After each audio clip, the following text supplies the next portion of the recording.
Salut à tous, alors pour ceux qui étaient levés ce matin à 3 heures du matin, il y avait les révélations de la Depticon. J'avoue que je me suis laissé tenter, mais en fait au final non, hein. Je me suis dit non, je vais dormir, je vais me reposer, puis je vais faire ça ce matin. Donc ce matin, j'arrive sur le site de Games Workshop, j'ai juste ouvert cette première page. Bon déjà, on a quand même pas mal de choses, on voit l'Empire Knight, on voit c'est Ashwa Steve Necromunda, on voit du Blood Bowl. On voit ça, je sais pas ce que c'est là à gauche du Edge of Sigmar, j'imagine. On voit tout de suite The New Edition Reveal, Watch the Trailers. Ouh, j'ai même vu un titan Warlord. Alors, l'idée, c'était que comme j'ai pas pu la faire en live, parce qu'il était trop tôt ou trop tard, je me suis dit, je vais faire comme un live, et c'est pour ça que j'ai un peu du mal à décrocher de la vidéo. Mais je vais le faire comme en live, c'est-à-dire que je vais découvrir, je ne vais pas regarder, donc depuis ce matin que je prends mon petit déj, je suis assez curieux, donc c'est pour ça que je me lance rapidement. Donc on va regarder. Donc je n'ai vraiment rien vu, hein. Comme ça vous allez vraiment avoir les impressions à chaud. Alors sur quoi on clique? Alors, on va commencer par ça. Warhammer Horus Heresy, Watch the New Edition, Watch the Trailers. On y va. Alors, c'est vrai qu'on en parlait depuis longtemps, une nouvelle édition de l'Hérésie d'Horus. Forcément, il fallait bien que ça sorte à un moment. Ça a l'air de sortir là. Moi ce qui me plaît beaucoup déjà, c'est qu'on voit des tanks derrière, du titan. Voilà, on nous promet monts et merveilles, donc c'est parti. Ah voilà, oh là là, c'est joli ça. Ça c'est joli. Le Warlord qui se fait exploser, ça a l'air trop bien. Donc c'est parti, on y va pour la Cinematic Trailers. On y va. Bon, Warhammer, on a l'habitude. Donc ça, on dirait sans doute du Terminator.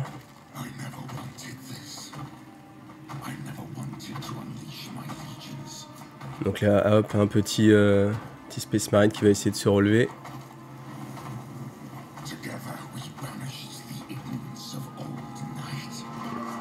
Ah, ouais. Il fait ça tellement tranquillement. Ce qui est assez amusant, c'est de voir la tête vraiment juvénile, en fait, d'Horus.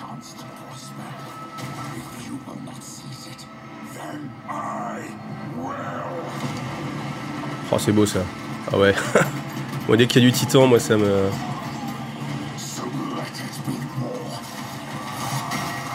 Bon, je reste sans voix pour regarder. Ah, c'est beau. Bah, dès qu'il y a les titans, moi, je suis à fond, là. Alors, je pense que ça... Ils mettent quand même beaucoup de titans. Donc ça, c'est bon signe pour un prochain épique ou je ne sais quoi. Bon, les mecs, ils voient que ça, mais...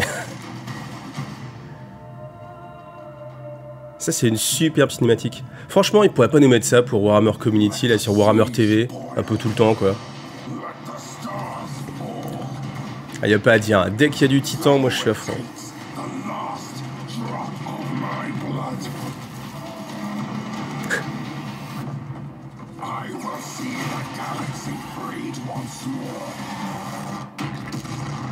Ah ouais, oh là là. Mais le côté juvénile, alors je suis sûr qu'il y en a plein qui vont prendre en fait cette tête d'Horus en avatar.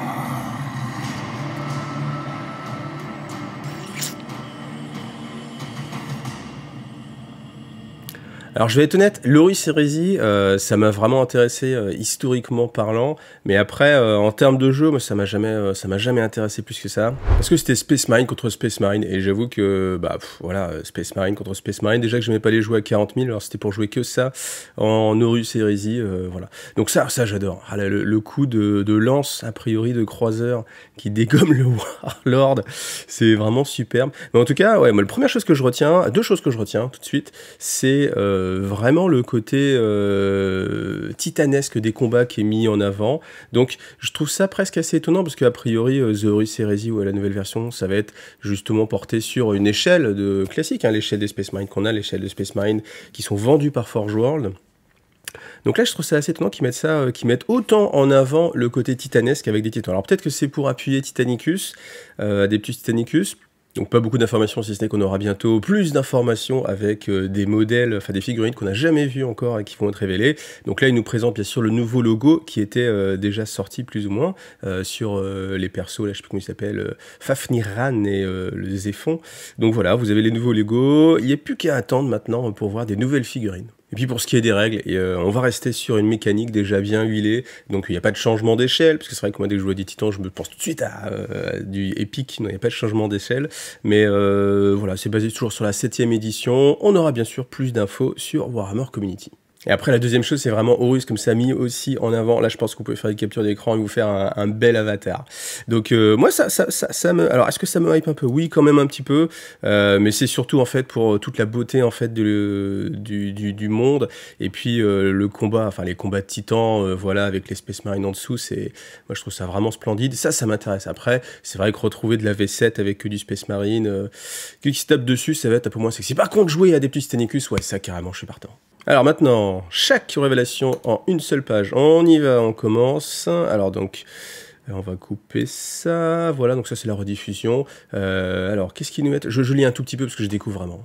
Donc c'est le retour du Golden Démon, il y aura une magnifique cinématique, bon on a commencé par ça, hein, du coup on l'a déjà vu, alors ok, là il bluffait pas la cinématique, je la trouve vraiment superbe, donc on va commencer. Alors Necromunda, ah ça c'est pas mal du tout, qu'est-ce que c'est que ça?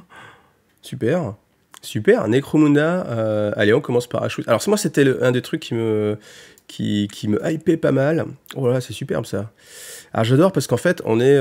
en fait moi j'aime quand c'est rafraîchissant et quand c'est rafraîchissant. Et là c'est vrai qu'on a des choses, un environnement complètement différent. Déjà les sortes de quads, les décors là en extérieur comme ça sur la ruche. Ouais, la sorte de bestiole aussi, la grosse puce, que je ne connaissais pas. Voilà, on a déjà la boîte. Bon, on va d'abord regarder, allez, on va le faire dans l'ordre. On va regarder la cinématique. Toujours le bon vieux logo. Alors, bon, là, c'est classique. Ça, j'aime bien aussi ce style-là. Hein. Comme quoi, ils savent vraiment donner envie, en fait, avec leurs vidéos. Parce que là, avec les deux vidéos, on a vraiment deux vidéos totalement différentes. Alors, la musique un peu small. Oh la vache, c'est bestiole, les grosses puces des sables, là. Je trouve ça super, parce que ça change complètement. C'est du jamais vu.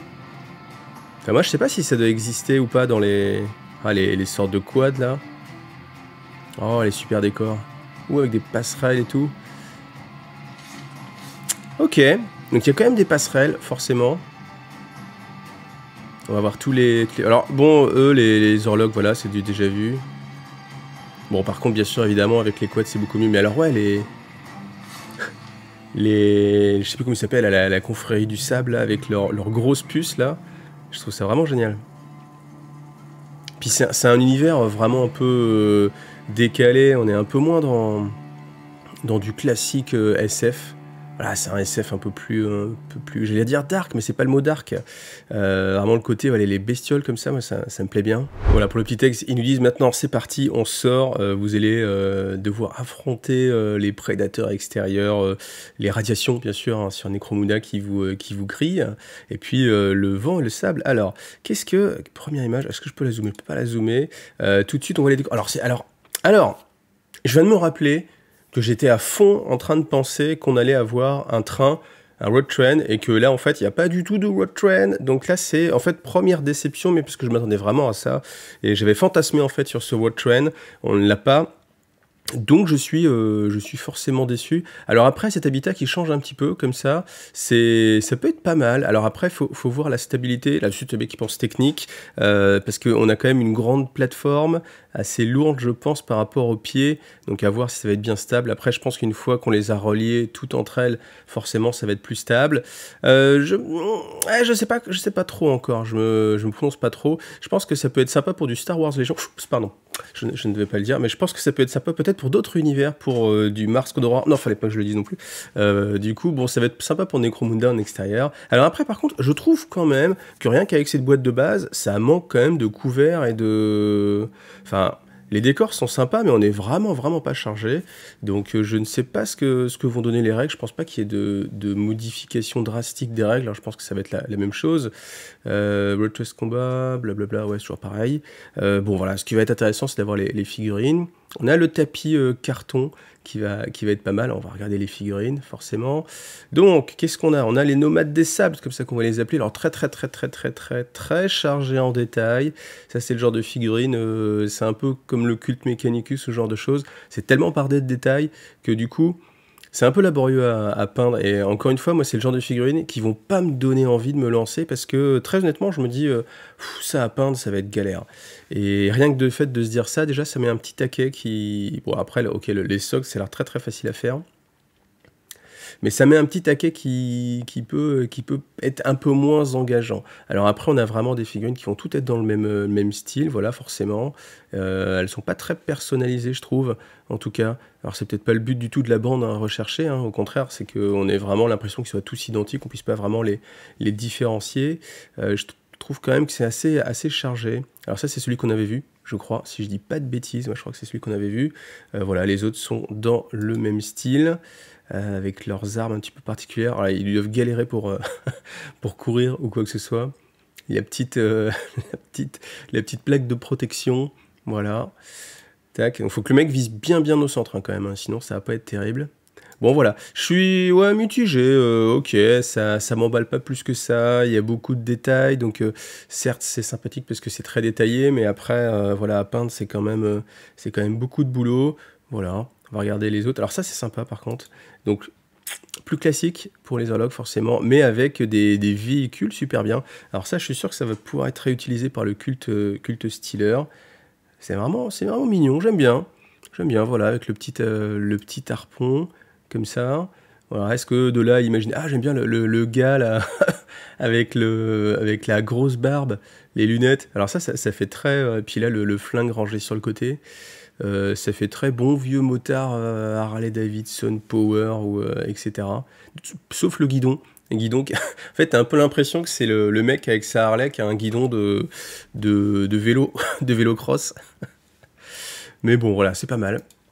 C'est pas mal. Moi, j'ai envie de voir les grosses puces. Ah ouais, ça, là. Ça, c'est pas mal, par contre, là, parce que du coup, on est sur une bestiole très, très personnalisée. Donc, ouais, des puces avec les pattes arrière. Qu'est-ce que c'est, une queue, ça? On a un peu de mal à voir. Donc là, on a un gros œil ici, là, voilà. Une corne de rhinocéros, un peu. Alors, ouais, là, elle est mise sur le côté. Ah oui, ça fait un peu comme une corne d'insecte, là, de scarabée. Là, je sais plus comment il s'appelle, ce gros scarabée. Voilà. Ça, c'est pas mal du tout. C'est pas mal du tout parce qu'on est vraiment sur quelque chose de très, très rafraîchissant. Oh, oui, c'est mignon. Il lui a mis des petits sparadraps avec du métal. Et ouais, j'aime beaucoup ces bestioles-là. Donc là, vous avez vu, hein, ça c'est une femelle, elle n'a pas la corne, et ça c'est un mâle, il a la corne. Voilà, c'est comme ça qu'on les différencie, ces grosses pupus. Mais c'est mignon. Alors, c'est vrai que du coup, avec des bestioles comme ça, et puis les motoquads de l'autre côté, on sent que le jeu il va être quand même plus ouvert, plus de mouvements. À voir si, honnêtement, ça va être intéressant, parce que c'est vrai que Necromunda, ce qui intéresse pas mal, c'est le côté se cacher derrière des couverts, etc. Si là on est en monde plus ouvert. Alors après, est-ce que là, on a juste vraiment la boîte de démarrage, il n'y a pas grand-chose à se mettre sous la dent en décor, et bien sûr, il faut la compléter avec d'autres sets de décor derrière. Ou alors, est-ce que non, les règles prévoient ça, et que du coup, ça va être un monde un peu plus ouvert, avec la prime au tir, je ne sais pas. On le découvrira aussi un peu plus tard. Donc là, on voit de plus près les décors, voilà. Donc ça me rassure pas plus que ça sur la stabilité. Alors après, bon voilà, ça c'est un détail. Mais c'est vrai que si ça tombe sur le petit truc avant, là, ça c'est pas mal. J'aime bien quand il y a des petits détails comme ça qui rajoutent et qui donnent de la crédibilité, pareil, à tous les petits sacs comme ça à l'extérieur. L'antenne, elle fait très Star Wars hein, sur ces... Enfin, si vous avez des décors Star Wars qui existent, qui ressemblent vraiment beaucoup à ça. Petite plateforme, voilà. Le système de fixation, j'aimerais bien le voir un peu plus près, d'un peu plus près, on ne peut pas le voir. Mais vous voyez, en fait, à chaque fois que vous avez un anneau comme ça, là, on voit qu'on peut fixer les passerelles dessus. Là, on voit pas bien comment elles sont fixées. Il faut voir aussi la petite attache. Ouais, je pense que là, c'est ce système-là. Bon, si c'est un gros truc bien grand, ça va être assez solide. Si c'est juste des petits crochets, il faudra faire attention. Après, les passerelles, je trouve aussi qu'elles manquent un peu de barricades, en fait. Hein.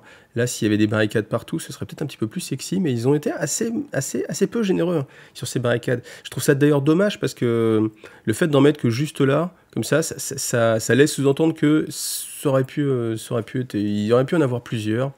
Là, je pense qu'il aurait bien fallu une série de grillages en plus. Parce qu'en fait, là, du coup, ça fait très nu, en fait, et on a vraiment l'impression... Si on avait nulle part, que sur les plateformes, peut-être, on pourrait se dire, bon, ok, les plateformes, les mecs courent dessus, il n'y a pas de rambarde de sécurité. Le fait d'en mettre un petit peu par-ci, par-là, ça fait on n'avait plus les sous pour mettre une grappe de plus avec des petites barricades. C'est dommage, parce que je pense que ça aurait vraiment habillé un peu plus. Parce que là, vraiment, quand on voit cette zone-là, c'est très, très déshabillé. Voilà. Très peu de couverts aussi. Donc à voir en termes de jeu, parce que bon, forcément, quand tu vas être là, en fait, quand on réfléchit, les seuls endroits où on est vraiment à couvert et on peut être caché, c'est juste là quand tu es à l'intérieur des habitations. Voilà, sinon après, hormis être derrière une tour, il n'y a pas grand-chose de plus. Alors, je vais lire un petit peu ce qu'il nous propose là. Alors, on a quand même des choses. On a le fait que les règles soient remaniées pour pouvoir justement être dans un monde un peu plus ouvert, donc quand même des modifications. On a des dés spécifiques pour les véhicules, donc signe que voilà, ils auront des façons d'être gérés un peu plus simulationnistement, je pense, que juste une figurine qui a une meilleure tech de mouvement. Voilà, et puis bah voilà, on en saura bientôt plus. C'est quelque chose qui est quand même assez intéressant, mais j'avoue que comme j'étais vraiment dans la hype du World Trend en me disant on va attaquer ce train, bah voilà, là le fait que ce soit un peu plus statique, ça me calme un petit peu dans mes ardeurs. Après, j'aime beaucoup les décors, malgré tout, parce que ça change. Il y a tellement de... En fait, la grosse richesse de Games Workshop, c'est qu'ils nous proposent des décors en plastique. Et sinon, en général, on n'a que des fabricants qui donnent des décors en MDF, ou alors du plastique, mais c'est du style méga modulable, donc bah ça... Alors certes, on en fait ce qu'on veut, mais ça ressemble toujours à la même chose, à savoir des couloirs. Après, voilà, il y a peut-être des fabricants que je ne connaisse pas. Bon, bien sûr, il y a l'impression 3D qui peut venir aussi rajouter des choses par là.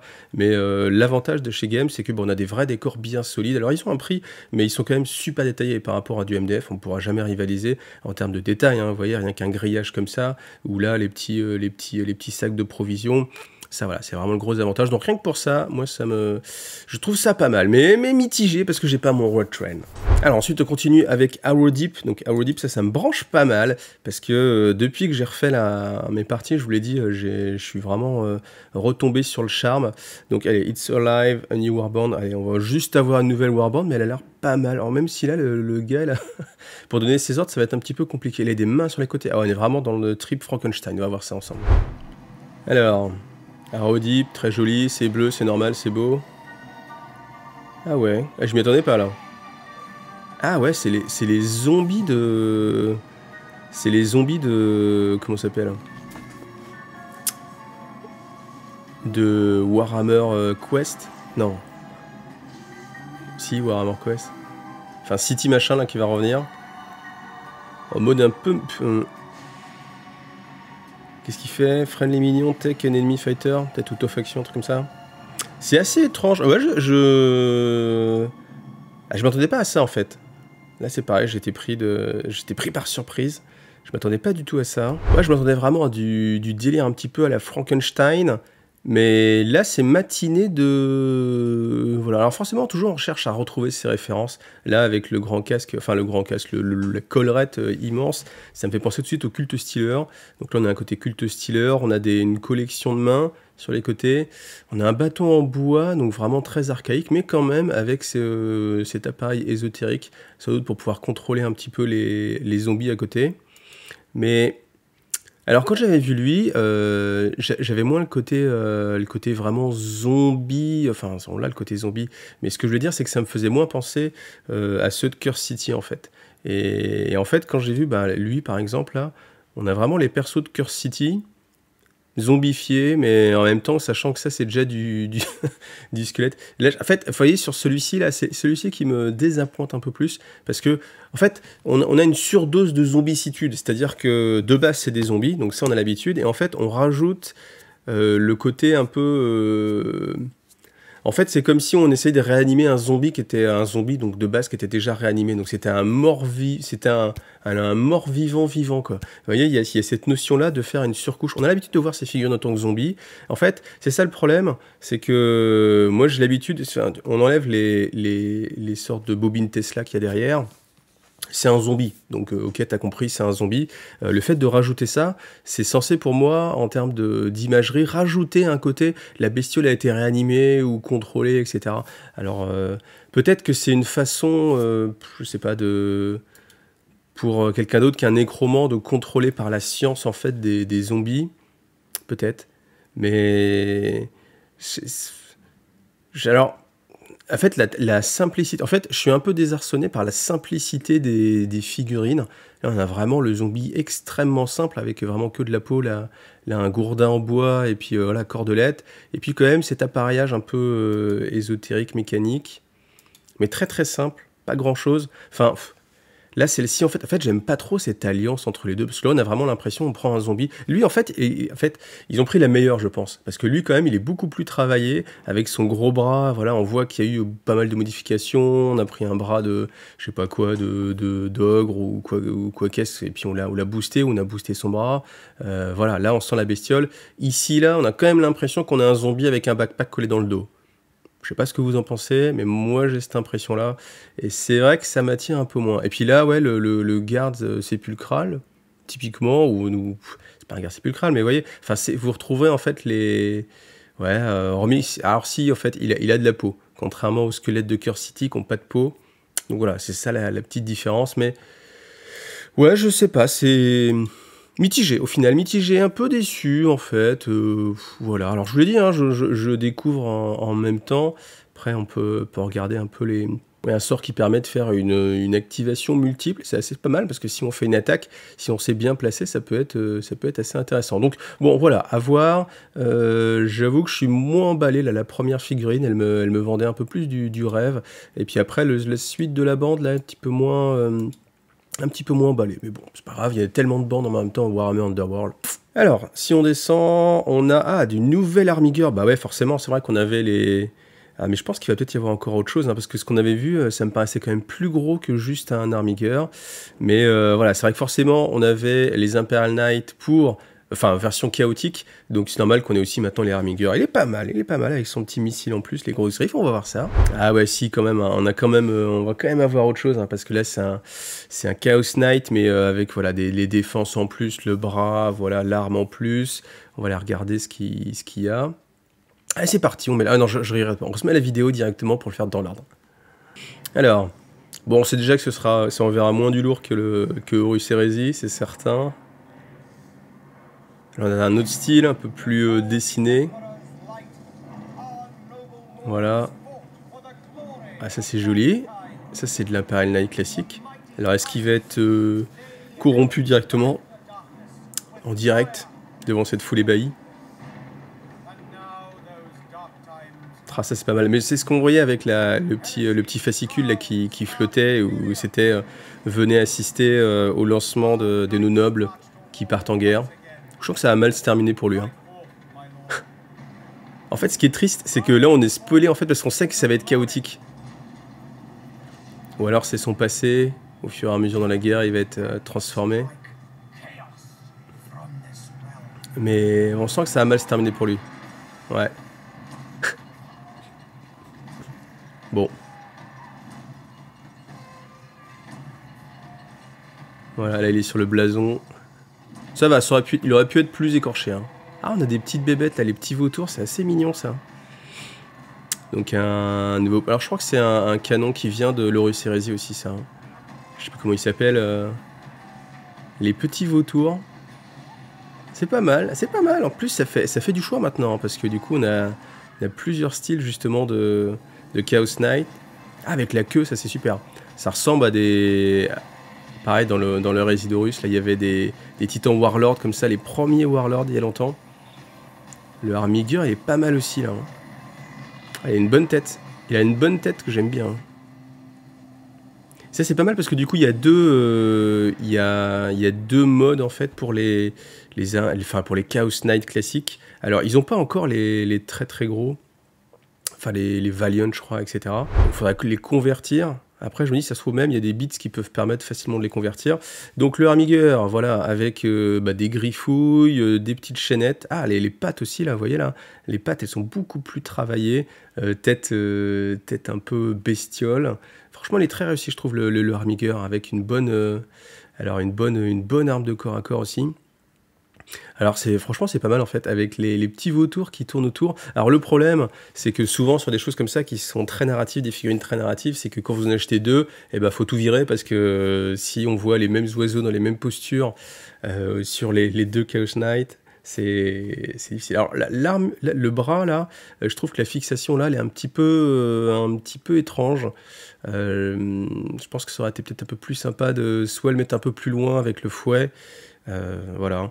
Après, ça, c'est pareil. Ça, vous le mettez dans l'eau chaude, dans l'eau bouillante même, vous avez moyen de le tordre. Et je pense que ça peut faire quelque chose d'un peu plus d'un peu plus, enfin bizarroïde, voilà, qui même, je pense qu'il peut en chasser une sorte de personnage. Ça peut être assez cool, voilà.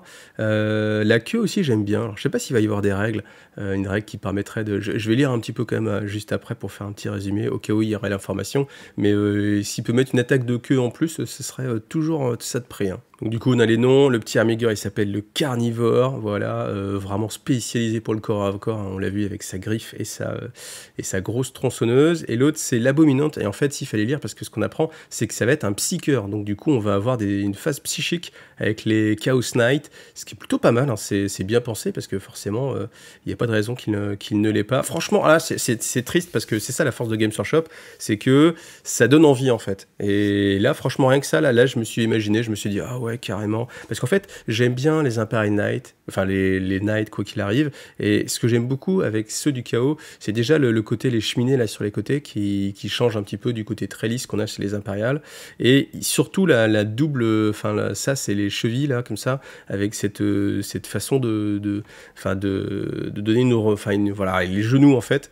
Il a de très belle. Alors, je ne sais même pas comment s'appelle cette partie, parce que là, ce serait les cuisses, c'est sous-genoux cheville en fait, cette partie-là. Et c'est vrai que c'est très sexy. Et ça... Enfin, rien que ça me donne envie. Enfin, voilà, à chaque fois, moi, c'est les figurines qui me donnent envie. Et j'avoue que rien que ça me donne envie de me faire une force du chaos. Ils sont forts, Games Workshop. Franchement, ils sont forts. Si jamais ils sortent à Noël une grosse boîte avec une combo, ah, je me sens mal, je me sens mal. Alors, on continue, qu'est-ce qu'on va avoir d'autre? Nouveau codex. Donc, un codex Imperial Knight. Oh là, il est beau lui aussi, hein. Enfin, ça y est, je suis passé complètement du côté chaotique, là. Donc, est-ce qu'on a un peu l'impression qu'on pourra avoir quelque chose de neuf chez les Imperial Knight? Pas trop, rien de spécial. Même si là, derrière, quand même, qu'est-ce que c'est, ça, derrière? Est-ce que ce serait... Ah, on a... Alors, est-ce que c'est stylisé? En général, il n'y a pas trop d'images stylisées où on voit plusieurs... Oh là, il y a une boîte là. Ouf, non, je vais la voir après. On voit pas trop de choses stylisées, donc c'est censé être dans le même plan. Donc là, on a un Imperial Knight qui a l'air beaucoup plus grand derrière. Bon, peut-être, pourquoi pas. Mais c'est bizarre parce qu'on a l'air d'avoir vraiment les mêmes proportions. Ça se trouve, il y a la réponse juste en dessous et le mec il passe une demi-heure. Ah, ça j'aime bien. Franchement, j'aime bien le côté Chaos Knight, parce qu'en plus, on a les Dreadnought Redemptor là qui a l'air tout ridicule, alors que c'est quand même une belle grosse figurine. Elle a l'air tout ridicule. Et puis, surtout, lui aussi, là, il a une bonne tête là, avec la tête squelette. Je sais pas si c'est celle qu'on a déjà de base. Mais ouais, ça m'attire pas mal. Alors, non. En fait, c'est ça, encore une fois, le piège de Games. T'as toujours le... Bon voilà, non, ça c'est simplement le Chaos Knight 7. Alors j'aime beaucoup la boîte aussi. La boîte est pas mal du tout. Même si quand on est revendeur et qu'on met des boîtes sur la tranche, on aimerait bien que ce soit un peu plus visible sur le côté. Avec un petit dessin comme ça sur le côté. Et franchement, c'est dommage. Ah, Army 7, Chaos Knight Army. Ouh, attendez. Ah ouais, en fait, ouais, Army 7. Donc en fait, cette boîte-là, c'est une boîte compile, celle qu'on a l'habitude de voir, où dedans, il y aura les deux petits, comment ils s'appellent? Là, c'est l'Abominant, le grand, et puis l'autre, j'ai oublié, les deux petits Armigers, plus le Codex. Ils disent pas qu'il y aura de cartes. Non, en général, il y a des cartes aussi, hein, avec ces boîtes-là. Donc ouais, il y aura quand même une boîte qui va sortir. C'est sexy. C'est sexy, ça fait envie. Puis quand on descend, voilà, donc ça c'est l'autre, hein, le précédent, celui qui est déjà sorti. Voilà, c'est dommage que j'ai pas mis les petites pattes aussi un petit peu différentes, j'aurais bien accroché. On lit s'il y a des choses quand même pour les Imperial Knight. Donc a priori pas de nouveauté si ce n'est du fluff pour les Imperial Knight, le mode Crusade, voilà. Et puis là on nous dit quand même, si vous aimez pas le Raigunto, attendez de voir un petit peu ce qu'il va y avoir avec les Imperial Knight. Et alors là je pense qu'on est complètement, enfin je dis ça parce que je repense aussi à quand j'ai vu alors je sais pas comment ça s'appelle, mais l'arme de base des Gaunt, qui est passé portée 18, force 5, PA-1. Et là je pense qu'on est dans une surenchère de puissance pour rendre le jeu plus létal. Alors après, pourquoi pas, mais là je pense qu'il y a vraiment une surenchère et que chaque nouveau codex va nous proposer des trucs de folie, quoi. Donc voilà, si vous avez envie de démarrer, c'est vrai qu'il y a cette boîte là qui va sortir, très très très très sympa. Voilà, reste à voir bien sûr le prix, je vous le dirai dans un prochain tarif et news, j'espère le plus rapidement possible. Et donc le codex Chaos Knight lui va sortir avec cette boîte là, forcément ce sera un petit peu en avance, donc j'imagine qu'on va d'abord avoir cette boîte là, et puis après, un mois et demi plus tard peut-être, à peu près cette notion là, ou 2 mois peut-être, on va avoir l'Imperial Knight et le Chaos Knight qui devraient sortir en même temps, ainsi que les bébêtes séparées. Voilà. Et on continue parce qu'il y a quand même pas mal de choses, donc du Blood Bowl. Alors, ouais, bon, Blood Bowl, j'avoue, là je suis beaucoup moins connaisseur, donc on va aller beaucoup plus vite. Bon, allez, on va quand même regarder la petite vidéo hein, pour vous, spécialement, amis Blood Bowler. Ah, je croyais que c'était une sorte de loup-garou. Donc voilà. Alors, je ne sais pas, bon on voit clairement le côté scandinave. Ça, c'est mignon, ça. En fait, ce que j'aime dans Blood Bowl, c'est ce côté... En fait, bah, j'en parlais justement ce week-end. En fait, Blood Bowl... Il y a un côté très très fun et je pense que pour moi c'est le jeu le plus humoristique en fait. Parce que les orques ont un petit peu perdu ce côté-là maintenant quand on a vu les nouveaux orques sortir à 40 000. Ouais, c'est assez fun. Il y a... bah forcément on protégeait les cochons parce que c'est les porteurs de bière. Vous voyez en fait il y a vraiment un humour qui se dégage de Blood Bowl. Et le reproche que je fais au jeu, c'est que quand on connaît pas le jeu Blood Bowl, on voit ça de l'extérieur et on dit ok, je vais prendre ça parce que c'est le jeu le plus fun, enfin où une imagerie fun, on est en mode déconne. Et au final, quand on regarde des parties de Blood Bowl entre des joueurs un petit peu aguerris, c'est vraiment plus des échecs. Les mecs, c'est très carré. Il y a pas du tout cette exubérance. Alors bien sûr, ça va dépendre de qui joue. Et honnêtement, je suis complètement d'accord parce que pour avoir vu des parties de Blood Bowl faites par des gars qui étaient en mode vraiment sérieux, on joue la ligue, etc. qui sont très statiques, où on va faire des cages, on va pas avancer, on va être à 2 cases de l'embut juste pour pas marquer pendant 3 tours. Et après, des parties avec des gens comme celles que vous avez pu voir sur Iggy TV, le rapport de bataille que je vous ai fait, où les gens, ils sont là en mode plus, on se fait plaisir, on tente des choses, et où c'est beaucoup plus, on va dire, fun, alors beaucoup moins contrôlé, forcément. Donc, bien sûr, ça plaît à différentes personnes, mais... Moi, l'image et la promesse, quand on débarque dans le monde de Blood Bowl, on se dit, quand je vois ça, là, le côté humour, etc., on va être sur un jeu qui part un petit peu dans tous les sens, avec beaucoup peut-être d'aléatoires, etc. Et au final, les vrais joueurs de Blood Bowl, ceux qui font les championnats du monde, eux, le but, c'est de minimiser le maximum l'aléatoire. Si on peut pas jeter de dés, si on peut éviter de jeter des dés, c'est vraiment meilleur. Donc, je trouve qu'il y a, voilà, je trouverais qu'il y a un contraste, en fait, entre l'univers et entre ce que le jeu peut promettre, de fait, et du coup, dans ce qu'on va vivre. Alors après, moi j'aime pas mal les figurines, elles sont pas mal, j'avoue que s'il y avait une équipe à choisir, je pense que celle-ci elle me plairait bien en fait. Forcément il y a un peu de bleu, mais bon il n'y a pas que ça. Non, mais avec tous les gars, ils sont tous un petit peu différents. Voilà, même si là on a l'impression de l'avoir déjà vu plein de fois, je sais pas pourquoi, j'ai l'impression de l'avoir vu... en fait ça se trouve, on le sait pas, mais en fait les gars, les sculpteurs, ils reprennent la même tête qu'ils mettent un petit peu dans différents univers. On a une figurine de Warcry avec cette tête-là, on a un Spaceman avec cette tête-là, etc. Nous on se rend compte de rien. Mais voilà, ou juste peut-être le mec change un petit peu la taille du nez, etc. Mais avec, ouais, en plus avec les petits cochons, on les voit pas les petits cochons là, s'ils sont là. Voilà, les petits cochons porteurs de tonneaux, en plus, ouais, ils ont mis des têtes différentes, voilà. Donc voilà, nouvelle équipe pour Blood Bowl. Alors, est-ce qu'on est arrivé au bout? Non, parce que je vois que sur mon ascenseur, il y a encore moyen de descendre. Alors, qu'est-ce que c'est ça? Warhammer Season of War Tondia. Allez, on va aller regarder ça. C'est l'air très gros. Ça a l'air très gros, mais je me rends pas du tout compte de ce que ça peut être. Alors, bon, on sait que ça va être dans les morts vivants, j'imagine. Quelque chose comme ça. Belle statue. Les décors d'Age of Sigmar, ils sont sympas. Là, je reviens sur le couplet que je faisais tout à l'heure sur les décors. C'est un décor qu'ils vont nous vendre? Peut-être, en fait, tout simplement. C'est pas mal. Et vous voyez, ça, hein, jamais vous aurez ça en MDF ou quoi que ce soit. Ah, c'est pas mal. Ah, bah, en fait, c'est cool parce que, j'avoue, je cliquais dessus, j'étais en mode, ouais, ça va pas du tout m'intéresser. Et en fait, là, on monte des décors, et les décors des Jeff Sigmar, je les trouve vraiment sympas. Si c'est pour jouer à Frostgrave, par exemple. C'est quoi la taille de ce décor, par contre? En fait, je pensais que c'était une sorte de sort persistant. Mais c'est peut-être un sort persistant. Ah, on n'a pas vu grand-chose quand même. Hein. Moi, je reste un peu... Alors, avant de regarder encore une fois la vidéo, je vais peut-être gagner du temps et scroller un peu vers le bas. Voilà, alors on revoit le... Alors est-ce que c'est un décor, est-ce que c'est un sort? Donc c'est encore plus que ça, c'est une unité jouable en fait, donc c'est à la fois un sort et à la fois une créature monstrueuse, donc je pense que c'est quelque chose qu'on va invoquer en fait sur le champ de bataille. Voilà, alors après le look, j'avoue que je suis un petit peu partagé, je ne sais pas. J'ai pas vraiment d'avis. En fait, ça m'inspire pas plus que ça. Voilà. Par contre, ça m'inspire beaucoup plus. Ah oui, non, c'est tout petit en fait. Ah ouais, ok, d'accord. En fait, c'est qu'on n'avait pas la. Mais comme il y avait le socle, je me disais que ça devait forcément pas être très gros. Après, ils sont pas tous à l'échelle, j'imagine les uns avec les autres, quoique. Mais voilà, on a ces deux nouveaux décors. Ça, c'est très très bien. En plus, ça va être pouvoir réutiliser à n'importe quel jeu. Voilà, la sorte de fontaine volante aussi là. Là, j'aime beaucoup ça. Ouais, moi ce que j'aime beaucoup, voilà, c'est les boîtes de décors sur Age of Sigmar. Même quand on n'y joue pas, ça peut servir vraiment. Donc après, il faut avoir le prix. Si c'est une seule boîte, j'ai l'impression que ça va être une seule boîte jolie quand même. Alors s'ils me disent quand même que c'est à l'échelle hein, sur l'image et que voilà comme ça vous pouvez voir. Donc ça va être une boîte, hein, boîte où tout va être à l'intérieur. Alors forcément quand on est moins joueur de bah ouais. Bah, vous voyez, hein, je bluffe pas, hein, je découvre en même temps que vous, mais c'est ce que je voulais, hein, justement découvrir et partager les émotions directement plutôt que de faire un truc réfléchi. Voilà, c'est un choix que j'ai fait, que j'assume.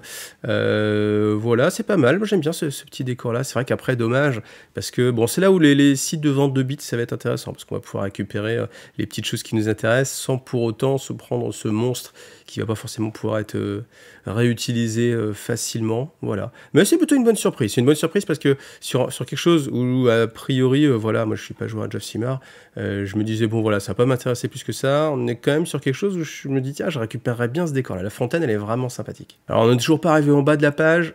Ah, voilà, donc ça c'est pas mal, c'est assez joli. Ah oui, ça c'est la suite. Oula, j'ai vu un truc là, Warhammer, mais bon, on va le faire dans l'ordre. Toujours la petite vidéo, on va regarder la petite, allez, on va regarder la petite vidéo. Donc là, ça va être pur Age of Sigmar avec les Night Haunt. De toute façon, il y a eu la boîte hein, qui est sortie il y a peu de temps. Donc on va voir sous des unités en plus. C'est pas mal du tout. Hein. En tout cas, les figurines Night Haunt, je trouve qu'elles ont vraiment une recherche artistique qui est vraiment très belle. Et qui peut être fait parce que justement, on est dans quelque chose de magique. Voilà, le sorte de gondolier. Là, il y a du concept. Hein. Là, je peux vous dire que l'artiste qui est derrière ça, là, il y a du vrai concept. Hein. Parce que c'est la figure de proue qui est en train de ramer, poussée par le vent magique et tout. Je trouve que c'est super. Ça, c'est le genre de figurine, ouais, par exemple, pour le Golden Demon. Ça, je pense que c'est des figurines qu'on peut totalement sortir et même si on n'a pas envie de jouer à Age of Sigmar, vous voyez, par exemple, ça, c'est quelque chose pour sortir un petit peu de ses talents de peinture, de sa zone de confort de peinture. Je pense que c'est quelque chose qui peut vraiment être intéressant. J'aime bien les figurines de Night Haunt comme ça, vous voyez, il y a pas mal de détails en plus, mais on n'est pas sur le côté surchargé de détails comme il y avait tout à l'heure pour les Ashwasties. Plus là, il y a moyen de faire un petit effet de lumière ici. Les spectres eux-mêmes peuvent envoyer de la lumière. Donc voilà, la petite rose ici. C'est ouais, très joli cette figurine de personnage. Alors je ne lis pas les règles parce que de toute façon je ne pourrais pas les interpréter. Donc on n'est toujours pas arrivé au bout. Warhammer Horus Heresy. Si, il y a deux trucs quand même. Eh ben on va les regarder quand même. Alors là, ça on l'a déjà vu. Cinematic Trailers, formidable. Voilà, tout ça ok. Et ensuite, là on a d'autres choses encore. Donc là on nous dit c'est bien gentil d'avoir une belle cinématique et un nouveau logo, mais il faut aussi bien sûr des miniatures, vous êtes là pour ça, pour les figurines. Et donc là on a la Mark 6, voilà, avec le casque Corvus. Alors j'aime bien ce qu'ils disent, oui, on l'avait déjà vu en fait en plastique, hein, parce que c'était celle de RTB01, on savait c'est la première version de Warhammer 40 000, forcément. Le bolter là, voilà, avec l'ouverture comme ça, je ne me rappelais pas que c'était... Enfin bon, forcément il a changé, j'aime bien ce style là comme ça, avec alors, je sais pas comment il s'appelle, le canon un petit peu visible sur le côté, ça modernise un petit peu l'ensemble, voilà. Alors ce que je suis curieux, et je pense que là aussi vous êtes tous curieux, c'est de voir un petit peu l'échelle. Je pense pas qu'il y ait de changement d'échelle. Forcément, je pense que ça va rester complètement compatible. C'est des belles figurines, ça va être complètement compatible avec les kits qui sont déjà sortis, hein, les Mark 3, les Mark 4. Je pense pas que les Mark 6 vont changer. Tout le côté primaris, tout ça, faut oublier, hein, le changement d'échelle qu'il peut y avoir, parce qu'on l'a vu chez le KO, hein, dans le KO Warhammer 40 000, les nouvelles figurines, il n'y a pas du tout d'histoire de primarisation ou quoi que ce soit. Pourtant, les figurines sont plus grosses. On l'a vu aussi avec Castellan Crow chez les Imperial Knights, chez les Grey Knights. Mais là, voilà, donc c'est une très belle figurine aussi. Lui, il va en attirer plus d'un, je pense, hein, clairement. Donc voilà, très belle boîte qui s'annonce. Alors en plus, il y aura tous les prix marques dedans, bien sûr. Non, mec, pense à lire. Alors, c'est une information quand même assez intéressante, c'est que, eh bien, on nous dit qu'au fur et à mesure, la gamme de l'Iris Doris va passer en plastique. Donc, pour ceux qui avaient du mal avec justement la résine de chez Forge World et peut-être aussi les prix de Forge World, là, du coup, on va se retrouver donc ça en plastique. Et au fur et à mesure, il y aura quand même beaucoup de kits qui vont sortir. Par contre, on nous dit, ce n'est pas prévu pour les Primark. Forcément, enfin c'est ça, là ça paraît quand même assez logique. Donc du coup, vous pourrez quand même continuer, si vous êtes intéressé par les Primark, les récupérer en mode chez Forge World, voilà. Mais en tout cas, pas mal de choses à sortir sur les résidus russes, donc bah, on va voir. Bon, ça va rester du Space Marine contre du Space Marine, donc forcément, je pense que je craquerai pas. Mais en tout cas, je pense qu'il y a pas mal d'entre vous quand même qui vont craquer quand même. Alors on sent qu'on arrive au bout de l'ascenseur. Warhammer 40 000 Chaos Tears. Bah allez, c'est parti.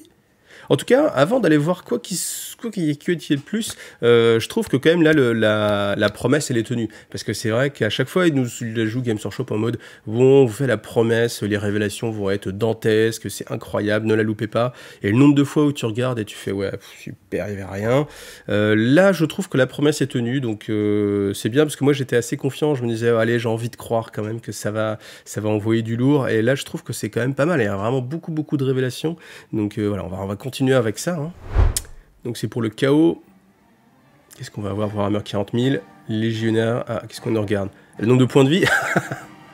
Ouh, 2 points de vie. Incroyable. Incroyable. Ouh là là, on a bien vu l'impression 3D là. Avec les grosses stries en gros plan. Après 10 000 ans. Ah là là, enfin ils vont avoir 2 points de vie. Ouais, ce que j'aime, ouais, c'est ça en fait. C'est ça, c'est le côté dérision que peut avoir, autodérision que peut avoir Games Workshop. Ah, c'est tout. C'est juste pour dire qu'ils ont 2 points de vie. Bon, on va retourner voir là parce qu'on a quand même quelques images, donc je vais essayer de vous les choper. Voilà, le légionnaire. Bon voilà, est-ce qu'il y a que ça qui change? Bon, je pense qu'on va rien avoir vu d'autre. Hop. Voilà. Tiens, on voit quand même qu'il y a eu un petit... Ouais, quand on regarde quand même là, on sent quand même qu'il y a une petite retouche sur le nombre d'attaques ici, là. Donc, est-ce que ça veut dire quelque chose ou pas? En tout cas, ça a été spoté. Donc, à voir sur la suite. Ouais, on voit pas grand-chose. Hop. Donc, qu'est-ce que c'est? Une sorte de... Ça fait un peu cultiste, en fait, sur le côté. En même temps, bon, il y a les flammes. Les flammes, on oublie. Là, on a quand même une grosse épaulette. Ça me fait penser un peu à des sortes de cultistes, parce que là... on n'a pas l'impression que le casque ou quoi que ce soit, en plus, c'est des lanières en cuir ici. Ça fait pas très Space Marine. Ouais, je verrais ça peut-être comme une sorte de... Peut-être la sortie des cultistes. Ou des possédés, peut-être. Alors ça fait très possédé, forcément. Alors si c'est encore des possédés, ça veut dire que les possédés vont être sans doute la figurine qui aura le plus de versions possibles. Ou alors un nouveau Prince Démon, peut-être. C'est vrai que le Prince Démon, il a pas mal vieilli. Mais il est encore assez mignon. Ouais, quand on voit ça, on est quand même plutôt en mode Prince Démon. Alors après, attention, parce que est-ce que ça... Par contre, là, l'impression 3D, là, elle est très visible à cette échelle-là. Hein. Je me dis, est-ce que c'est forcément une tête d'un personnage ou est-ce que c'est pas une bannière? Parce que quand même, là derrière, on n'a pas l'impression, vous voyez, qu'il y a quelque chose sur la figurine. Donc je pense que ça doit être juste une bannière, en fait. Voilà, pronostic. Pronostic, on verra si ça s'avère être vrai ou pas. Là, c'est quoi? C'est une genouillère, ça, je pense. Un câble qui part on sait pas où. Ah, c'est une main, ça. Voilà, une main, une genouillère, peut-être. C'est difficile de deviner. Hein. Là, un œil, donc ça, c'est un backpack. Ça, c'est les backpacks des Space Marines du chaos. Alors ça peut-être que c'est l'aile, en fait. Là, j'imagine bien, en fait, une sorte de gueule qui s'ouvre et avec des muscles comme ça qui sortent et qui donnerait une aile. Peut-être que c'est ça, en fait. Peut-être que là, on voit un petit peu le début de l'autre aile. Là, avec je sais pas, une tête, peut-être, une sorte de crête. Difficile à dire. Difficile à dire. Mais en tout cas, voilà, des nouveautés. il y a des nouveautés, et puis enfin 2 points de vie pour les Space Marines du Chaos. Donc, est-ce qu'on est arrivé au bout? Tac, et oui, on est arrivé au bout, voilà, on a tout vu. Donc, 10 nouveaux pour les Space Marines du Chaos, enfin 2 points de vie, Horus Heresy, plastique, ça c'est pas mal. Le magnifique trailer que je vais sans doute re-regarder, parce que vraiment ça donne envie, et on est vraiment très immergé. Et franchement, si on pouvait avoir ça sur Warhammer TV tout le temps, je pense que ça ferait beaucoup plus de sous. Cette figurine très jolie, la All Rash, The Droners. Voilà, très mignon. Ça, les décors, effectivement, très sympathiques. Blood Bowl, bon, vous avez vu, c'est plutôt pas mal. Quand même pas mal de nouveautés aussi pour le Chaos Knight. Ça fait toujours envie. Et puis, c'est vrai que ce lancement de nouvelles armées, quand c'est juste des Chaos Knight à monter, c'est quand même beaucoup plus facile. Hein. Même à la base, ils étaient là pour ça. Arodip, c'est vrai que c'est peut-être le truc. Alors, c'est dommage parce que j'ai envie de me complaire dans Arodip, j'ai envie que ça me plaise Arodip, et c'est vrai que là, ça m'excite un peu moins ce passage-là. Là, Necromunda et Shwasti, c'est pareil, la déception sur le World Trend qui n'est pas là alors qu'il était là dans le trailer. Alors peut-être que, je pense, malgré tout, le fait qu'il nous l'ait montré, peut-être que derrière, il y aura quand même ce décor qui sortira à un moment donné, peut-être même que ce sera un élément de jeu, ou pour, je sais pas, une campagne, je sais pas, 3 mois après la boîte, ils sortent le World Trend, et puis c'est une nouvelle façon de jouer, etc. Bon, après, les grosses puces sont très mignonnes. Je pense que ça va être réutilisable dans plein d'autres jeux. Voilà. Donc, bah écoutez, plutôt content de ces révélations de l'Adepticon. Voilà, je voulais la faire vraiment en mode découverte avec vous, parce qu'à 3h du matin, c'était un petit peu trop tôt ou tard pour moi. J'espère que ça vous a plu, en tout cas. Eh bien, n'hésitez pas à mettre en commentaire votre classement, ce qui vous a le plus hypé, ce qui vous a aussi le moins hypé. Comme ça, je suis sûr qu'on va avoir pas mal de bons échanges comme ça. Et puis, bah, on se quitte sur je ne sais pas quoi. Allez, au hasard, une petite cinématique comme ça pour je sais pas, un truc au hasard comme ça. Allez, merci à tous en tout cas, et à bientôt. Salut à tous.